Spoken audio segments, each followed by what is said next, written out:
ലോകത്തിലെ ഏറ്റവും വലിയ സ്ത്രീ മുന്നേറ്റമായ കോടിക്കണക്കിന് ഭക്ത മനസ്സുകളുടെ പുണ്യമായ ആറ്റുകാൽ പൊങ്കാലയെ അട്ടിമറിക്കാൻ ഇവിടെ ചിലർ വട്ടം കൂടിയിരിക്കുകയാണ്. ആരാണവർ? എന്തിനാണവർ ജനങ്ങളെ ഇത്രത്തോളം ബുദ്ധിമുട്ടിക്കുന്നത്?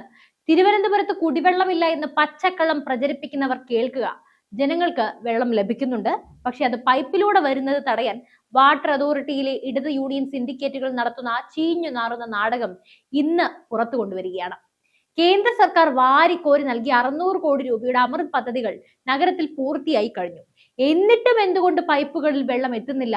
വരാനിരിക്കുന്ന നിയമസഭാ തെരഞ്ഞെടുപ്പിൽ BJPയുടെ വിജയക്കുതിപ്പിന്റെ ഭയന്ന് ജനങ്ങളെ ദുരിതത്തിലാക്കി രാഷ്ട്രീയ ലാഭം കൊയ്യാൻ നോക്കുന്ന പിണറായി സർക്കാരിന്റെ ഈ ക്രൂരതയ്ക്ക് മറുപടി പറയാൻ സമയമായി കഴിഞ്ഞു. കഴിഞ്ഞ തദ്ദേശ തിരഞ്ഞെടുപ്പിൽ തിരുവനന്തപുരം നഗരസഭ കാവിയടിഞ്ഞത് മുതൽ ഉറക്കം നഷ്ടപ്പെട്ട AKG സെന്ററിലെ നേതാക്കൾ പൊങ്കാലക്കാലത്ത് ഭക്തരെ ഭീതിയിലാഴ്ത്തി BJP ഭരണത്തെ തകർക്കാൻ നോക്കുകയാണ്. മേയർ VV രാജേഷിന്റെ വികസന വിപ്ലവത്തിൽ വിറളി പൂണ്ട LDFന്റെ ഓരോരോ അടവുകൾ നമുക്കിന്ന് വിസ്തരിക്കാം. ഈ വീഡിയോ മുഴുവനും കാണുക, കാരണം ഇത് നിങ്ങളുടെ അവകാശത്തിന്റെ കൂടി പ്രശ്നമാണ്. നമുക്ക് വസ്തുതകളിലേക്ക് കടക്കാം. BJP ഭരിക്കുന്ന നഗരസഭയെയും തിരുവനന്തപുരത്തെ ജനങ്ങളെയും സഹായിക്കാൻ നരേന്ദ്രമോദി സർക്കാർ നൽകിയത് നിസ്സാര തുകയൊന്നുമല്ല. നഗരത്തിലെ കുടിവെള്ള ശൃംഖല അടിമുടി മാറ്റാനായി 600 കോടിയിലധികം രൂപയുടെ പദ്ധതികളാണ് നടപ്പിലാക്കിയത്. അമൃത് 1, 2 പദ്ധതികൾ നഗരത്തിലെ ഓരോ വീട്ടിലും ശുദ്ധജലം എത്തിക്കുക എന്ന ലക്ഷ്യത്തോടെയാണ് ഈ തുക അനുവദിച്ചത്. അരുവിക്കരയിലെ 75 MLD അഥവാ million litres per day plant മാത്രം മതി നഗരത്തിന്റെ പകുതി ദാഹം തീർക്കാൻ. ഇത് പൂർത്തിയായത് BJP ഭരണകാലത്താണ്. ഇത് ഇടതുപക്ഷത്തിന് സഹിക്കാവുന്നതിലും അപ്പുറമാണ്. കണക്കുകൾ ഞാൻ നിരത്താം. 50 വാർഡുകൾക്ക് വേണ്ടി 14.58 കോടി. പഴയ നഗരപരിധിയിലെ 50 വാർഡുകളിൽ കുടിവെള്ള വിതരണം 100% ഈ തുക വിനിയോഗിച്ചു. പുതിയ വാർഡുകൾക്കായി 97.51 കോടി. നഗരസഭയുടെ പുതുതായി കൂട്ടിച്ചേർത്ത വാർഡുകളിലെ ജനങ്ങൾക്ക് കുടിവെള്ളം സ്വപ്നമായിരുന്നു. അത് യാഥാർത്ഥ്യമാക്കിയത് ഈ തുക ഉപയോഗിച്ചാണ്. പേരൂർക്കട മൺവിള ട്രാൻസ്മിഷൻ പൈപ്പ് 65.45 കോടി. നഗരത്തിന്റെ ഒരു വശത്തു നിന്നും മറുവശത്തേക്ക് വെള്ളം പമ്പ് ചെയ്യാൻ സ്ഥാപിച്ച ഈ കൂറ്റൻ പൈപ്പ് ലൈൻ വികസനത്തിന്റെ അടയാളമാണ്. ചന്തവിള കാട്ടായിക്കോണം ഡിസ്ട്രിബ്യൂഷൻ 29.46 കോടി. ഈ മേഖലയിലെ ജനങ്ങൾ ദശാബ്ദങ്ങളായി കാത്തിരുന്ന പദ്ധതിയാണിത്. കണക്ഷൻ നൽകാൻ 273 കോടിയാണ്. ഓരോ വീട്ടിലും പൈപ്പ് എത്തുന്നത് ഉറപ്പാക്കാനായി കേന്ദ്രം നൽകിയതാണിത്. ഇത്രയും കോടികൾ ചിലവഴിച്ച പണികൾ പൂർത്തിയായിട്ടും എന്തുകൊണ്ട് പൈപ്പിലൂടെ വെള്ളം വരുന്നില്ല? ഇവിടെയാണ് അട്ടിമറി. വാട്ടർ അതോറിറ്റിയിലെ CPM യൂണിയനിലെ ഉദ്യോഗസ്ഥർ വാൽവുകൾ കൃത്യസമയത്ത് തുറക്കാതെയും അറ്റകുറ്റപ്പണിയുടെ പേരിൽ പമ്പിംഗ് നിർത്തിവെച്ചും കൃത്രിമ ക്ഷാമം സൃഷ്ടിക്കുകയാണ്. ഇത് ജനങ്ങളോടുള്ള യുദ്ധമാണ്. ആറ്റുകാൽ പൊങ്കാല അടുത്തു വരുമ്പോൾ മാത്രം എന്തുകൊണ്ടാണ് ഈ കുടിവെള്ള പ്രശ്നം രൂക്ഷമാക്കുന്നത്? ഇത് യാദൃശ്ചികമൊന്നുമല്ല, മാസങ്ങളായി പ്ലാൻ ചെയ്ത ഗൂഢാലോചനയാണ്. അട്ടിമറിയുടെ ഘട്ടങ്ങൾ നമുക്ക് നോക്കാം. ആദ്യമായി ദൂരദേശങ്ങളിൽ നിന്നും വരുന്ന ഭക്തരെ ഭീതിപ്പെടുത്തുക എന്നതാണ് ഇവരുടെ ലക്ഷ്യം.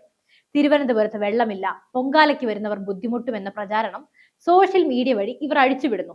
ലക്ഷക്കണക്കിന് അമ്മമാരാണ് ആറ്റുകാലമ്മയുടെ തിരുമുറ്റത്തെത്തുന്നത്. അവർക്ക് കുടിക്കാൻ വെള്ളം പോലും നൽകില്ല എന്ന വാശിയിലാണ് പിണറായി സർക്കാരിന്റെ ഇടത് സഖാക്കൾ.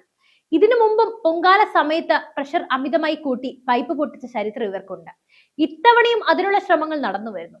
BJP കൗൺസിലർമാരുള്ള വാർഡുകളിൽ മാത്രം കൃത്യമായി പമ്പിംഗ് തടസ്സപ്പെടുത്തുകയാണ്. അതിശയിപ്പിക്കുന്ന കാര്യം എന്താണെന്നാൽ ഡോക്ടർമാരുടെ ചില ഇടത് സംഘടനകളെ കൊണ്ട് പൊങ്കാല ബഹിഷ്കരണ ആഹ്വാനം ചെയ്യിപ്പിക്കാൻ പോലും ഇവർ തുനിഞ്ഞു എന്നതാണ്. വെള്ളമില്ലാത്തത് കൊണ്ട് പകർച്ചവ്യാധി വരും, അതുകൊണ്ട് പൊങ്കാല ഒഴിവാക്കൂ എന്നൊക്കെ പ്രചരിപ്പിക്കുന്നത് എത്രത്തോളം വികലമായ രാഷ്ട്രീയമാണ്. വിശ്വാസികളുടെ വിശ്വാസത്തെ തകർക്കാൻ നോക്കുന്ന ഇത്തരം CPMന്റെ നാടകം വിശ്വാസികൾ എല്ലാവരും തിരിച്ചറിയണം. BJP അധികാരത്തിൽ വന്നയുടൻ തന്നെ നഗരം സ്തംഭിക്കുമെന്ന് പ്രചരിപ്പിച്ചവർക്കുള്ള കനത്ത തിരിച്ചടിയാണ് മേയർ VV രാജേഷിന്റെ നേതൃത്വത്തിലുള്ള ഭരണസമിതി. വളരെ ചുരുങ്ങിയ കാലം കൊണ്ട് അദ്ദേഹം തിരുവനന്തപുരത്ത് നടത്തിയ ഭരണ നേട്ടങ്ങൾ എത്രത്തോളമാണെന്നറിയാമോ? ഫയലുകൾ നീങ്ങാൻ പണം നൽകേണ്ട സാഹചര്യം അദ്ദേഹം ഇല്ലാതാക്കി. പൈപ്പുകൾ വഴി വെള്ളം തടഞ്ഞപ്പോ VV രാജേഷ് വെറുതെ ഇരുന്നില്ല. അദ്ദേഹം ഉടനടി ടാങ്കറുകൾ ഓരോ വാർഡിലേക്കും എത്തിച്ചിട്ടുണ്ട്. പിന്നെ KSRTCയിലെ ചില അഴിമതികൾ അദ്ദേഹം നിർത്തിവെച്ചു. നമ്മളെല്ലാവരും അത് ചർച്ച ചെയ്തതാണല്ലോ. അതുപോലെ മുടന്തി നീങ്ങിയിരുന്ന സ്മാർട്ട് സിറ്റി പണികൾ അദ്ദേഹം വേഗത്തിലാക്കുന്നു. നഗരത്തിലെ റോഡുകൾ സുന്ദരമാക്കുന്നു. പൊങ്കാലയ്ക്ക് എത്തുന്ന ഭക്തർക്ക് അന്നദാനം, വൈദ്യസഹായം, വിശ്രമ കേന്ദ്രങ്ങൾ എന്നിവയെല്ലാം ഒരുക്കുന്നതിൽ മേയറും ടീമും രാപ്പകലാണ് അധ്വാനിച്ചുകൊണ്ടിരിക്കുന്നത്. ഈ നേട്ടങ്ങളൊക്കെ കണ്ടുകൊണ്ടാണ് പിണറായിയും സംഘവും വിറയ്ക്കുന്നത്. വികസനം കൊണ്ട് BJP നഗരം പിടിച്ചാൽ തങ്ങളുടെ അന്ത്യമായി എന്ന് അവർക്കറിയാം. കാരണം അവർക്ക് സാധിക്കാത്തത് ഇവർക്ക് സാധിക്കുന്നുണ്ടല്ലോ. എന്തുകൊണ്ടാണ് ഇപ്പോൾ ഈ ആക്രമണം? നമുക്കറിയാം, വരാനിരിക്കുന്ന നിയമസഭാ തിരഞ്ഞെടുപ്പിൽ കേരളം BJPയിലേക്ക് ഉറ്റുനോക്കുകയാണ്. പ്രത്യേകിച്ചും തിരുവനന്തപുരം ജില്ലയിൽ BJP വലിയ മുന്നേറ്റം നടത്തുമെന്ന് സർവേകൾ പറയുന്നുണ്ട്. കേന്ദ്രത്തിലെ മോദി സർക്കാരിന്റെ ഭരണ മികവും തിരുവനന്തപുരം നഗരസഭയിലെ BJPയുടെ സേവന പ്രവർത്തനങ്ങളും ജനങ്ങൾക്കിടയിൽ താമര വിരിയിച്ചു കഴിഞ്ഞു. കഴിഞ്ഞ തദ്ദേശ തെരഞ്ഞെടുപ്പിൽ തിരുവനന്തപുരം കാവി അണിഞ്ഞതിന്റെ അമർഷം തീർക്കാനാണ് LDF ശ്രമിക്കുന്നത്. പൈപ്പ് ലൈൻ മുറിച്ചുവിട്ടും വാൽവ് പൂട്ടിയും ഭക്തരെ ദാഹിപ്പിച്ചും ഭരണം പിടിച്ചെടുക്കാമെന്ന് കരുതുന്നവർ ഒന്നോർക്കുക, ദാഹിക്കുന്നവർക്ക് വെള്ളം നൽകുന്നത് പുണ്യമാണ്, അത് തടയുന്നത് പാപവുമാണ്. ആ പാപത്തിന്റെ ഭാരം വരുന്ന തെരഞ്ഞെടുപ്പിൽ LDFനെ തകർക്കും. ഭാരതം ഇന്ന് ലോകത്തിന് മുന്നിൽ മാതൃകയാണ്. ഡിജിറ്റൽ വിപ്ലവത്തിലും അടിസ്ഥാന സൗകര്യ വികസനത്തിലും നമ്മൾ ഒന്നാമതാണ്. എന്നാൽ കേരളം ഭരിക്കുന്നവർ ജനങ്ങളെ ദാഹിപ്പിക്കുന്നതിൽ ഒന്നാമതാക്കാൻ ശ്രമിക്കുന്നു, ദ്രോഹിക്കുന്നതിൽ ഒന്നാമതാവാൻ ശ്രമിക്കുന്നു.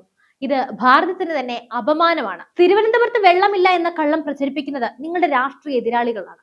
ജനങ്ങൾക്ക് വെള്ളം ലഭിക്കുന്നുണ്ട്. നഗരസഭ ഓരോ വീട്ടിലും ടാങ്കറുകൾ എത്തിക്കുന്നുണ്ട്. പൈപ്പ് ലൈനിൽ ഉണ്ടാകുന്ന തടസ്സങ്ങൾ സർക്കാർ സ്പോൺസർ ചെയ്യുന്ന അട്ടിമറികൾ മാത്രമാണ്. ആറ്റുകാലമ്മയുടെ ദർശനത്തിനെത്തുന്ന ലക്ഷക്കണക്കിന് സഹോദരിമാരോട് എനിക്ക് പറയാനുള്ളത് ഇതാണ്: നിങ്ങളെ സംരക്ഷിക്കാൻ, നിങ്ങളെ സ്വീകരിക്കാൻ ഇവിടെ ഒരു ഭരണസമിതിയുണ്ട്. BJP പ്രവർത്തകർ സന്നദ്ധ സേവകരായി തെരുവിൽ എന്തായാലും ഉണ്ടാകും. CPMന്റെ ഭീഷണികൾക്ക് മുന്നിൽ നിങ്ങൾ പതറരുത്. ഈ പൊങ്കാല നമ്മൾ ഗംഭീരമായി തന്നെ ആഘോഷിക്കും. എന്തായാലും ഈ ഒരു നരേഷൻ പൊളിച്ചെഴുതാൻ സമയമായി. വികസനം മുടക്കുന്ന ഇടത് സർക്കാരിനെ നമുക്ക് തിരിച്ചറിയാം.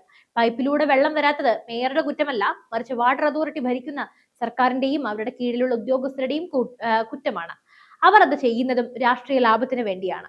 എന്തായാലും ഈ വീഡിയോ നിങ്ങൾ പരമാവധി ഷെയർ ചെയ്യുക. കേരളത്തിന്റെ തലസ്ഥാനത്ത് നടക്കുന്ന ഈ ക്രൂരമായ അട്ടിമറി ലോകം തന്നെ അറിയട്ടെ.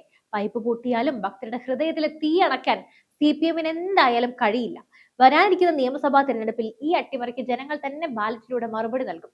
പിന്നെ ഈ നഗരം മുൻപ് ആരുടെ കൈകളിലായിരുന്നു? ആര്യ രാജേന്ദ്രൻ എന്ന മേയർ ഊട്ടിയുടെ കാലത്ത് ഈ നഗരസഭയിൽ നടന്നത് എന്തൊക്കെയായിരുന്നു? കത്ത് വിവാദം മുതൽ നിയമന അഴിമതി വരെ, കോടികളുടെ ഫണ്ട് വെട്ടിപ്പ് മുതൽ സാധാരണക്കാരന്റെ നികുതിപ്പണം CPM ഗുണ്ടകൾക്ക് വീതം വെച്ച് നൽകുന്നത് വരെ നമ്മൾ കണ്ടതാണ്. അഴിമതി കൊണ്ട് ഈ പാവപ്പെട്ട നഗരത്തെ കാർന്നു തിന്ന ഒരു ഭരണകൂടമായിരുന്നു അത്. ഇടത് ഭരണകൂടം ഈ നഗരത്തെ എങ്ങനെ നശിപ്പിച്ചു എന്നതിന് ചരിത്രം സാക്ഷിയായതാണ്. എന്നാൽ ആ കറുത്ത ചരിത്രം ഇനി ആവർത്തിക്കില്ല എന്ന് BJP ഭരണസമിതിയും മേയർ VV രാജേഷും ഉറപ്പു നൽകുന്നു. നിങ്ങൾ എത്രയൊക്കെ പൈപ്പ് പൂട്ടിയാലും എത്രയൊക്കെ കുതികാൽ വെട്ടിയാലും വികസനത്തിന്റെ ഈ കുതിപ്പിനെ തടയാൻ നിങ്ങളെ കൊണ്ടാവില്ല.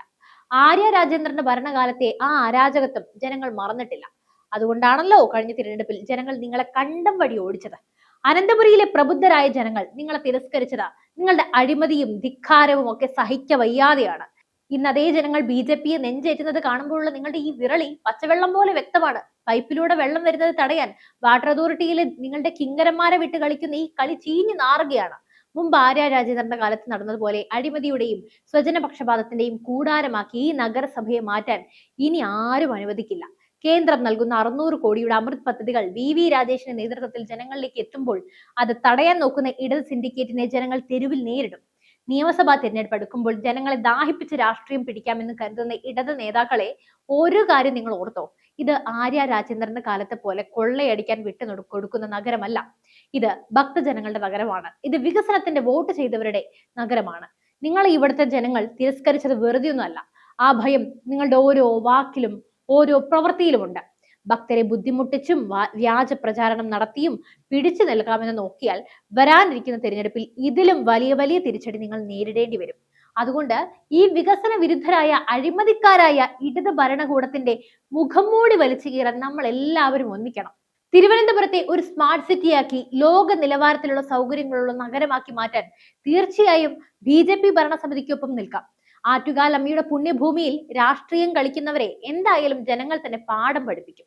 എന്തായാലും ഈ വീഡിയോ എല്ലാവരിലേക്കും അയക്കുക. ഇടതുപക്ഷത്തിന്റെ ഈ ചീഞ്ഞു നാറുന്ന രാഷ്ട്രീയ നാടകം എല്ലാവരും അറിയട്ടെ. അതുപോലെ തന്നെ നിങ്ങളുടെ അഭിപ്രായങ്ങളും രേഖപ്പെടുത്തുക. മറ്റൊരു വിഷയമായി വീണ്ടും എത്തും വരെ നന്ദി.